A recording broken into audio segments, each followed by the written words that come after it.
Ayan guys, good morning! Good morning po!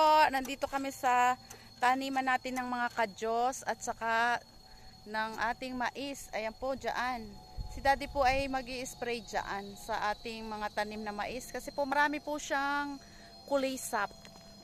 Para po yung mga kulisap ay maalis, pong sprayhan natin. At hindi po lalaki at hindi rin po tayo magkakaroon ng mais pag hindi po natin in-sprayhan.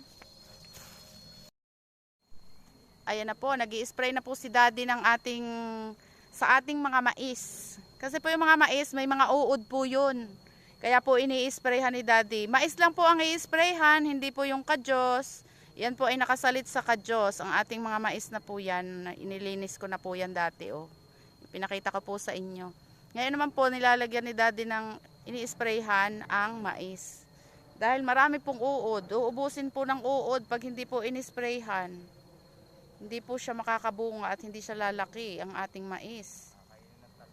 Yan po, pati daw po talbos kinakain na. Kaya po nilalagyan ni daddy ng spray na gamot para siya ay makalaki at maalis ang mga uod. Ayan po. Mais lang po yan, hindi po pwede ang mga kadyos. Ayan po, nandoon yung ating mga alaga. Oh, nandyan po, oh, mga bantay. Nandyan lang po sa mga tabi-tabi. Ayan. Ayan po, dyan po si daddy, oh. Lahat po yan ay isprayhan yung mga mais. Tsaka daw po sitaw pagkatapos nito. Ang sitaw po yung doon, oh, yun. Doon banda na inaano ni daddy.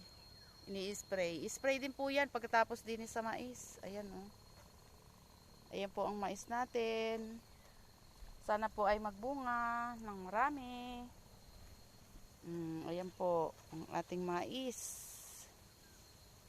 Para hindi na tayo bibili ng mais. Pagka po yan ay nagbunga na, mangunguha na lang. Ayan po.